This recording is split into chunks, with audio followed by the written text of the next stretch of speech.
திரு ரவீந்திரன் துரைசாமி, இந்த கூட்டணி ஆட்சி தொடர்பான மற்ற விஷயங்கள் தொடர்பான அந்த முரண்கள் அதிமுகவுக்கும் பாஜகவும் நீடித்துக் கொண்டே வரும் பட்சத்துல வேற ஆப்ஷனை யோசிக்கிறதுக்கான வாய்ப்பு இருக்கா அதிமுக?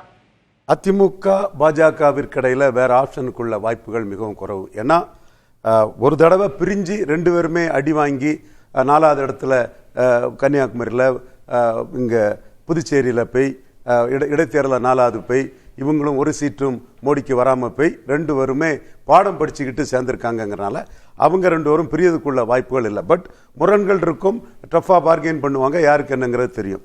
ஆனால் இதில் ராம்கி சொன்னது மாதிரி அவர் சொன்னதை ஒரு கருத்தை ஒத்துக்கிறேன். ஆளுங்கட்சி அதிகார பலம்ங்கிறது ஒரு கூட்டணி உருவாக்குறதுக்கு பயன்படுங்கிறதுல மேக்ரோவானா ஒத்துக்கிட்டாலும் கூட எந்த ஒரு அரசியல் கட்சியும் டேக்கன் ஃபார் கிராண்டட் இல்லை. இன்னைக்கு ஓபிஎஸ் எடுத்துக்கிட்டீங்கன்னா அவர் இந்த இரட்டை தலைமை தொடர்பாக அந்த பொதுச் செயலாளர் தொடர்பாக ஒரு வழக்கு இருக்குது. அந்த வழக்கில் தனக்கு ஏதாவது சாதகமான தீர்ப்பு வருமாங்கிறது எதிர்பார்ப்பு அவர் சைடில் இருக்குது. வழக்கை உடனே முடிங்கிறத எடப்பாடி பழனிசாமி தரப்பு நேற்று நீதிமன்றத்தில் போட்டு தேர்தல் ஆணையத்துக்கு அவங்க அழைப்பிதழை கொடுத்துருக்குறாங்க. இதில் இந்தியா பாகிஸ்தான் போரில் மோடிஜியின் வெற்றின்னு எடப்பாடி பழனிசாமி தெளிவாக சொல்கிறாரு. அதே மாதிரி விஜய்க்கும் பிறந்தநாள் வாழ்த்து இந்த போன வருஷம் தெரிவிச்சவர் இந்த வருஷம் தெரிவிக்கல, பிஜேபி கூட இருப்பாருங்கிறத அவர் மோடிஜியின் வெற்றின்னு சொல்றதை வச்சு நம்ம எடுக்கலாம். ஆனால் எடப்பாடி பழனிசாமி மோடிஜியின் வெற்றின்னு சொல்லக்கூடிய அந்த இடத்துக்குள்ள ஓபிஎஸ் நின்று மோடிஜிக்கு மரியாதை கொடுக்காம இந்திய ராணுவத்தின் வெற்றி இந்தியாவின் வெற்றின்னு சொல்றார். மோடிஜிங்கிற பேரை அவர் சொல்லல. காரணம் மத்திய அதிகாரத்தில் இருந்தாலும் தனக்கு எதுவும் நடக்கலங்கிற அதிருப்தி அவர்கிட்ட இருக்குது. சோ நோபடி இது தேர்தலில் எப்படி எதிரொலிக்கும்?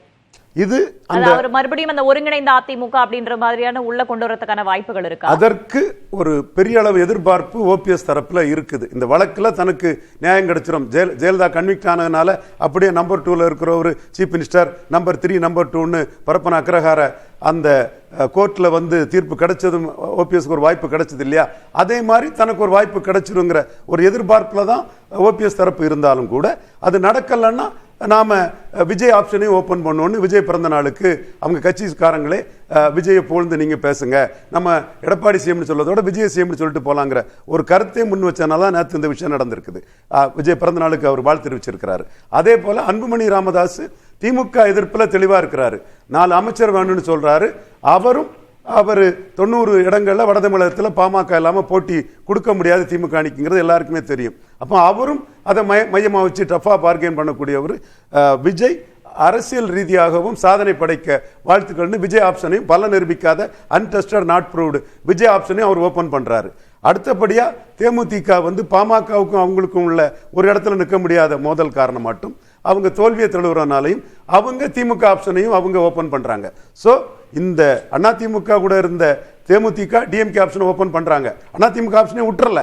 அதே மாதிரி டாக்டர் ராமதாஸ் ஸ்டாலின் தர்றது எம்எல்ஏ போஸ்ட்ங்கிறத செல்வ பெருந்தகை சொல்லி அவரும் திமுக ஆப்ஷனை ஓபன் பண்றாப்ல. சோ ஆப்ஷன் ஓபன்ஸ்ங்கிற லெவல்ல தான் மற்ற கட்சிகள் இருக்காங்க. 3 கட்சி ஒன்றிணைஞ்சிருக்காங்க. பாஜக, அதிமுக, இவங்க ஜி.கே. வாசனுக்கு தமாக, டிடிவி தினகரனும் அதற்கு ஆதரவான வார்த்தைகளை சொல்லிட்டு இருக்காங்க. மற்றவங்க they are waiting on the wings. என்ன நடக்குன்னு பார்த்துட்டு இருக்காங்க. திரு ரவீந்திரன் அவர்கள் சொன்னதன் அடிப்படையில் திரு துரைகருணா, தாவேக அதிமுக கூட வருவதற்கான வாய்ப்பு இருக்கிறதா ஒருவேளை முரண்கள் தொடரும் பட்சத்தில்? இல்லை, 2 தரப்புமே பாரதிய ஜனதா கட்சியும் சரி, அனைத்து இந்திய அண்ணா திராவிட முன்னேற்ற கழகமும் சரி, தமிழக வெற்றி கழக தலைவர் விஜயோட அணுகி பேசுகிறார். பாஜகவை டைரக்டா விஜய் எதிர்க்கிறேன்னு சொல்லிட்டாரு இல்லையா? ஆமா, இல்ல அரசியலில் எப்போது வேண்டுமானாலும் எது வேண்டுமானாலும் நடக்கலாம். தமிழ்நாட்டில் அண்ணா திராவிட முன்னேற்ற கழகத்தில் தலைமையில் தான் கூட்டணி. எனவே தாவேக அதிமுகவோடு நாங்கள் கூட்டணி சேர்ந்திருக்கிறோம். மற்ற பாமக, பாஜக எந்த கட்சி இருந்தாலும் அதை பத்தி எங்களுக்கு கவலை இல்லை, யார் இருந்தாலும் கவலை இல்லை என்று சொல்ல வாய்ப்பு இருக்கு. அதை தான் சொல்ல வர்ற. அரசியல்ல எப்போது வேண்டாலும் மிகப்பெரிய கொள்கை விரோத கட்சி என்று டெக்ளேர் பண்ண திராவிட முன்னேற்ற கழகம் பண்டாரம் பரதேசின் பேசின அந்த பாஜகவோடு குறைந்தபட்ச செயல் திட்டம்னு போனாங்கல்ல. திருமதி இந்திரா காந்தியை மிக கடுமையாக விமர்சித்து பெரிய அரக்கி ராட்சசி ஹிட்லர்னா எழுதின திரு கருணாநிதி அவர்கள் நேருவின் மகளே வருக, நிலையான ஆட்சி தருகன்னு அங்கே போய் உடன்பாடு கொண்டு தேர்தலை எதிர்கொண்டு அமைச்சரவையில் இடம்பெறவில்லையா? எனவே அரசியலில் எப்போது வேண்டுமானாலும் எது வேண்டுமானாலும் நடக்கலாம். வெற்றி முக்கியம். எங்களுடைய பிரதான எதிரி திராவிட முன்னேற்ற கழகம். திராவிட முன்னேற்ற கழகத்தை ஆட்சி அதிகாரத்திலிருந்து அகற்ற வேண்டும் என்று தான் களத்துக்கு வந்திருக்கிறோம். எனவே இப்போது நாங்கள் இவர்களோடு உடன்பாடு கொள்கிறோம் என்று திரு விஜய் முடிவெடுப்பதற்கும் வாய்ப்பு இருக்கு, எதிர்பார்ப்பு இருக்கிறது. பாஜகவிலும் கூட நம்ம பார்த்தோம், ஆமா பலரும் இருக்காங்க. எல்லா வாய்ப்புகளுக்கும் அதே மாதிரி அதிமுக தலைவர்கள் விமர்சனம் செய்யாத ஒரு நிலையையும் நம்ம பார்க்கிறோம். நிச்சயமா இருதரப்புமே விமர்சனம் செய்யல. அதற்கான பூர்வாங்க பேச்சுக்கள் தொடக்க முதலே அந்த மாநாடு முடிஞ்ச அடுத்த ஒரு வார காலத்திலே நம்ம வலைத்தளங்கள்ல பார்த்தோம்ல, எது வேண்டுமானாலும் நடக்கலாம். கூட்டணி ஆட்சிக்கு ஒப்புக்கொண்டு அதிமுக பயணிக்கிறதா அப்படிங்கறதா மிகப்பெரிய கேள்வி. திரு ரவீந்திரன் குறுக்கிட விரும்புறீங்க. ஒரு சொன்னது எது வேண்டுமானாலும் அரசியல் சாத்தியம்ங்கிறதுல மாறுபட்ட கருத்து இருக்க முடியாது. ஆனால் திராவிட முன்னேற்ற கழகம் பாஜகவோட போச்சுன்னா ஜெயலலிதா அம்மையார் எங்கள் பிரதமர் வாஜ்பாய் உங்கள் பிரதமர் யாருன்னு அன்னைக்கு முதவா அந்த வார்த்தையை நாம தான் கேட்டோம். பதவி உனதா இதுதான் திமுக தமாகன்னு அறிக்கை விட்டோம். அதை எடுத்து அந்த அம்மையார் வந்து பெரிய வெற்றிய வாஜ்பாயை வச்சு பெற்றதின் அடிப்படையில் திராவிட முன்னேற்ற கழகம் வெற்றி பெற்ற வாஜ்பாய் கூட சேர்ந்தாங்க. இன்னைக்கு தோல்வியடைந்த மோடியை வந்து அவங்க மைனஸ் நினைச்சு மோடியை காட்டி ஜெயித்திரலாம் நினைக்கிறாங்க. அந்த இடத்துல விஜயை பற்றி சொல்லும் போது விஜய் இந்த வருடம் பாஜக கூட்டணியில் சேர்ந்த எடப்பாடிக்கு வாழ்த்து தெரிவிக்கல. பாஜக கூட்டணி தனக்கு பலம் 11.4% பலம் கொண்ட பாஜக கூட்டணி தனக்கு கிடைத்ததும் அதற்கு பிறகு எடப்பாடி பழனிசாமி போன வருஷம் விஜய்க்கு வாழ்த்து தெரிவிச்சவர் இந்த வருஷம் விஜய்க்கு வாழ்த்து தெரிவிக்கல. ஒரு சில தரவுகளை வச்சுதான் நான் பேசுறேனே தவிர மற்றபடி அரசியல் எதுவும் சாத்தியம்ங்கிற துரைக்கருணா வார்த்தையை நான் மறுக்க விரும்பல. அதையும் கருத்துல எடுத்துக்கொள்ள வேண்டியதான் இருக்கு திரு துரைக்கருணா. இல்ல நிச்சயமாக, அதாவது திரு விஜய் அவர்கள் தனக்கான ஆதரவு என்ன, தனக்குடைய வாக்கு சதவீதம் என்ன, தொடர்ந்து எந்த நிலைப்பாட்டில் தான் பயணிக்க வேண்டும் என்பதற்கு தனித்து களம் இறங்குவார் அப்படிங்கிற ஒரு பார்வை இருந்தது. ஆனால் ஒருவேளை தனித்து நின்ற திரு விஜயகாந்த் அவர்கள் ஒரு இடத்துல தான் வெற்றி பெற முடிஞ்சது. அண்ணா திராவிட முன்னேற்ற கழகத்தோடு அணி சேர்ந்து 29 இடங்களில் வெற்றி பெற்று பிரதான எதிர்க்கட்சி தலைவர் என்கிற அந்தஸ்தை பெற்றார். இன்றைக்கு ஒரு 20 இடமும் 30 இடமும் வாங்கி ஒரு 20 எம்எல்ஏக்களோடு தாவேகா சட்டமன்றத்திற்கு செல்ல வேண்டும் என்கிற அந்த கருத்து எண்ணம் உணர்வு வருமே என்றால் அவர்களை எதையும் விட்டுக் கொடுத்து வருவதற்கு வாய்ப்பு இருக்கு என்பது இதிலும் ஒரு வித்தியாசம். என்னோட பார்வை கூட்டணி சேர்ந்த விஜயகாந்த் பலம் நிரூபித்த 8% பலம் நிரூபித்த விஜயகாந்த் இப்போது இருக்க விஜய் ஏட்டு சுரக்காய் விஜய், கற்பனை விஜய்.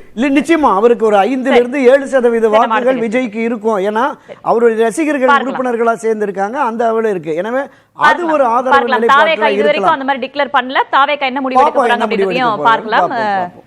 திரு ராம்கி, இப்போ கூட்டணி அப்படின்னு வந்தா ஏடிஎம்கேக்கான ஆப்ஷன்ஸ் அதிகமா இருக்குதா அல்லது பாஜகவிற்கான வாய்ப்புகள் அப்படின்றது அதிகமாக இருக்கிறதா?